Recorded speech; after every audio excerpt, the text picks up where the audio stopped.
Conceived as an early step into the realm of economy cars for the United States, the Nash Metropolitan came about through a deal between American car maker Nash-Kelvinator and BMC of the UK, leading to the eventual release of a small but stylish subcompact that, while not taking the market by storm, had many endearing qualities that continue to strike a chord with enthusiasts to this day.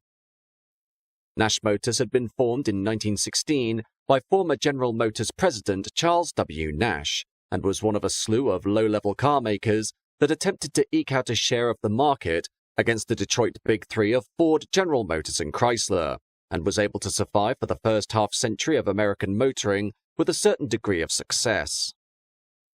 In 1937, following the retirement of Charles Nash as company president, he was succeeded by chairman of the Kelvinator Corporation, George W. Mason, thus creating Nash-Kelvinator, which illustrated its innovative traits early on with the 1941 Nash 600, the first American car built with a unibody construction and a masterclass of fuel efficiency thanks to its lightweight and low drag. Following the end of World War II and the start of an economic boom for the United States, the Detroit car makers busied themselves with the mentality of bigger is better, creating models of ever-increasing dimensions and luxury so as to ensure that the finest vehicles on sale were those output by American firms. Nash, while once again being something of a pioneer when it came to certain design aspects of large American cars, as per the wind tunnel sculpted 1949 Air Flight, was a company conscious that the cheap fuel prices that allowed for such gigantic machines to be made would not last forever, and was a luxury that could not be afforded by lower-income households even in the best of economic times.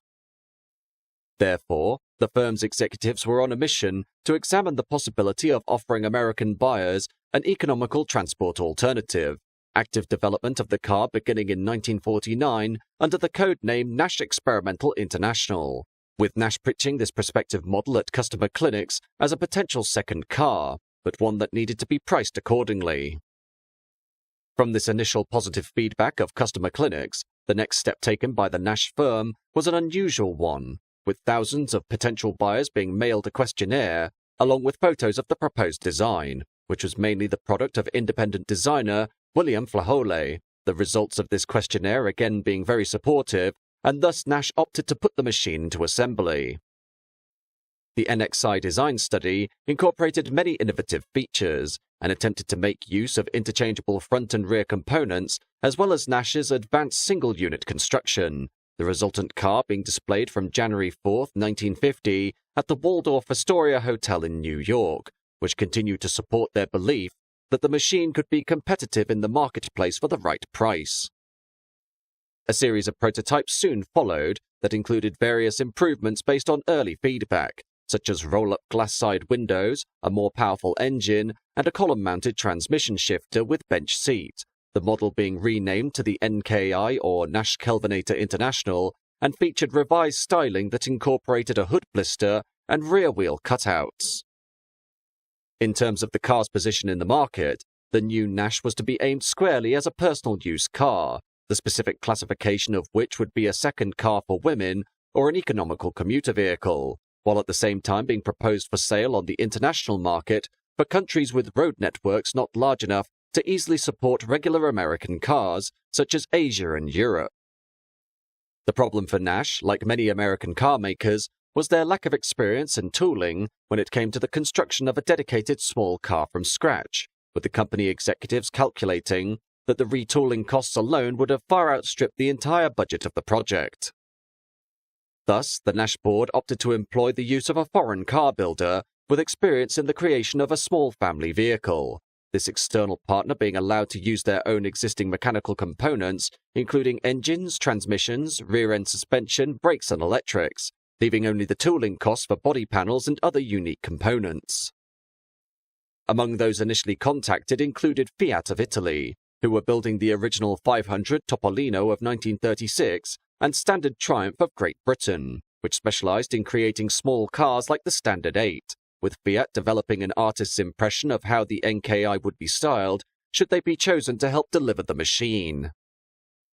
In the end, though, Nash announced on October 5, 1952, that the British Motor Corporation, or BMC, of Birmingham, England, had been chosen as their partner in the NKI scheme, with the Austin division of the company specifically being enlisted to deliver a car that would utilize a 1.2-litre engine and 3-speed manual gearbox from the A40 Somerset. Under this arrangement, the body engineering and suspension work would be retained by Nash, while Fisher & Ludlow, a car body manufacturer based in Castle Bromwich, would provide the bodywork, including the paint and trim, Fisher & Ludlow itself being acquired by BMC in September 1953 and would become an in-house supplier of body shells for the firm. Meanwhile, Austin would conduct final assembly at their main production facility of Longbridge south of Birmingham, the total tooling cost for each of the firms amounting to $1 million for the two companies contracted to deliver the NKI, $197,800 for Austin and $820,600 for Fisher & Ludlow, a fraction of the tooling cost estimated by Nash if the car was built solely in the United States. At the time, the styling for all Nash vehicles came through a mixture of the company's own in-house design team and the Italian Carrozzeria Pininfarina, with the NKI sharing similar design features with larger Nash products such as the Ambassador, that included fully enclosed front wheels, notched pillow-style door pressings, and a bar-style grille.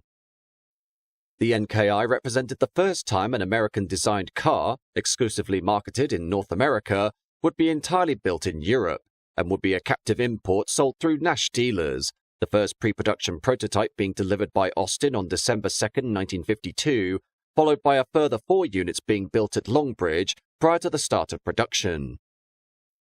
Assembly of retail units for the new Nash began at Longbridge in October 1953, with the car still retaining its prototype moniker of the Nash NKI Custom until March 1954, at which point the model was renamed to the Metropolitan, with 2 variants offered, a 2-door convertible and a 2-door hardtop.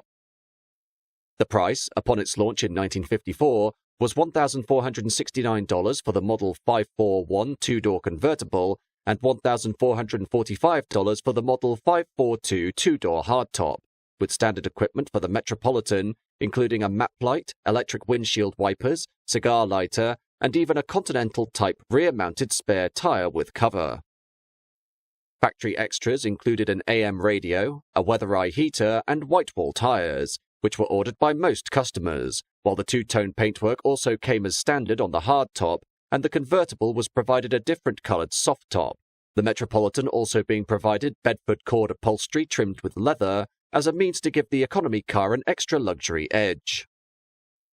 However, the car's most notable claim to fame was that it was the first post-war American car marketed specifically for women, beating out the Dodge La Femme by a year, which itself was merely an option package for the regular Dodge Custom Royal, and was lavished with such female-orientated trinkets and styling that it was considered almost a parody of what a car designed for women should look like. The Metropolitan, on the other hand, was considered much more tasteful in its attempts to endear itself to the female demographic, with its first spokesperson for the car being Miss America 1954, Evelyn A. Sempier, while the machine was promoted heavily in women's magazines, including Women's Wear Daily. What customers were provided was a machine with a mere 85-inch wheelbase, an overall length of 12.4 foot, and a gross weight of only 0.8 tons, thus making the Metropolitan smaller than the Volkswagen Beetle, with the car being powered by the overhead valve 1.2-litre straight-four Austin A40 series engine from the A40 Somerset, as married to a rear-wheel drive 3-speed manual transmission. Initially, Nash ordered 10,000 units for delivery from Longbridge, with the option to increase this figure should the car sell in sufficient quantities, these numbers unfortunately not being met, as while there was a desire for economy cars, as noted in the initial survey work, the draw of cheap but luxurious larger models from Ford, General Motors and Chrysler outstripped the potential of the Nash. Following the launch of the initial NKI Custom and later Metropolitan, it was announced on May 1, 1954, that Nash-Kelvinator, as a means of securing its place on the market against the Detroit Big Three, would combine its assets with the Hudson Car Company to create the American Motors Corporation, though the Metropolitan would continue to be marketed as a Nash. Following the merger of Nash and Hudson, Metropolitans badged with the latter's mark became available from 1955, The car, despite its inability to sell in the numbers hoped, still being highly praised by critics for its handling, its charming image, and its fuel economy of 39 miles per gallon. However, this still didn't translate into commercial success, with the first month of sales seeing only 862 Metropolitans sold in the United States and Canada, while the first 6 months saw a total sales output of 7,042 units, though regardless of not selling the original 10,000 order batch, a second order was made with Austin for delivery from the Longbridge plant. Thus, the Series 2 appeared during August 1954 and would see the engine change to a 1.2-litre B-Series power unit from the Austin A40 Cambridge, while other modifications included a new gearbox and hydraulic actuation for the clutch, replacing the mechanical clutch linkage as per the Series 1. In November 1955, the Series 3 arrived, with the B-Series engine increased in capacity to 1.4 litres as per the latest Austin A50 Cambridge, while polished stainless steel sweep spears on the body sides allowed a new two-tone finish to be incorporated, which had the cosmetic effect of lowering, slimming, and lengthening the car. The grille was also redesigned, and the bonnet had its non-functional scoop removed, while from September 1957, AMC announced that it would drop the Nash and Hudson brand names, with the car being subsequently marketed as merely the Metropolitan, and sold through Rambler dealers, the Nash and Hudson grille medallions being discontinued in October 1956 and were replaced by a simple M. In January 1959, the Metropolitan Series 4 entered production, which saw the addition of an external deck lid, a one-piece rear window, and vent windows, while the engine was uprated again to 55 horsepower by increasing the compression ratio from 7:1 to 8:1. The modified Metropolitan Series 4, in combination with an economic crisis in the United States caused by the Eisenhower Recession of 1958, meant for 1959 the economic little Metropolitan was now a viable alternative to the large family cars of Ford, General Motors and Chrysler, not helped by several costly blunders by these automaking giants, such as the ill-fated Edsel and Continental brands. Thus, for 1959, 22,209 units were output, which became the car's best-selling year, and placing it firmly into second place behind the Volkswagen Beetle in terms of sales of cars imported to the United States, American Motors capitalizing on this ranking, regardless of the fact that there was still a substantial difference of 52-1 in terms of units sold between the two economy cars. Outside the United States, Austin, in October 1956, had gained permission from AMC to sell the Metropolitan in countries where the American firm had no existing presence, and from December of that year, right-hand drive versions of the car began to appear under the Austin mark that was sold in the UK and under the Nash name in New Zealand. Series 3 and Series 4 Austin Metropolitans, sometimes known informally as the Austin Metro, would be sold between April 1957 and February 1961, and presented an asking price of £707 for the hardtop and £732 for the convertible, Austin eventually following the track of AMC by dropping their own brand name from the car and simply selling the machine as the Metropolitan.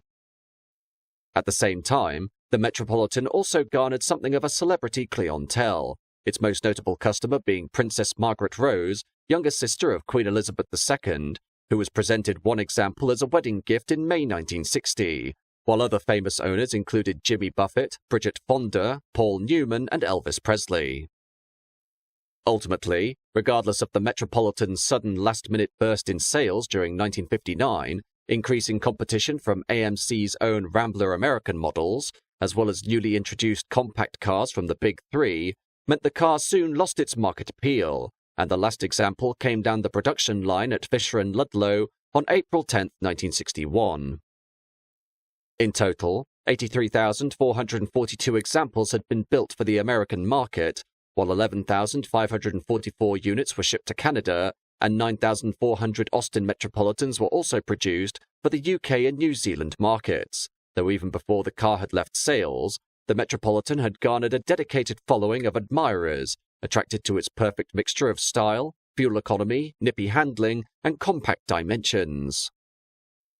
Therefore, the Nash Metropolitan is one of the most popular collector's cars of the era, and today dozens of active clubs all across the world exist to ensure as many survivors as possible remain on the roads, with part sharing and an active information community that is on par with more commonly known classics of the 1950s, such as the Morris Minor and the Austin Mini.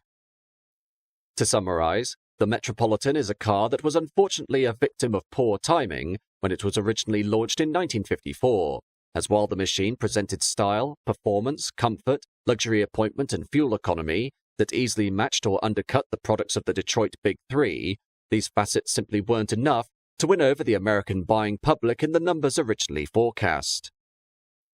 However, a vindication for the baby Nash came with the recession of 1958, as demonstrated when the car received its best year of sales and was even able to give the Detroit Giants a run for their money alongside the Volkswagen Beetle, while its mixture of quirky charm and practical merits mean this car has been able to garner the appeal it truly deserves even before the last ones left the production line.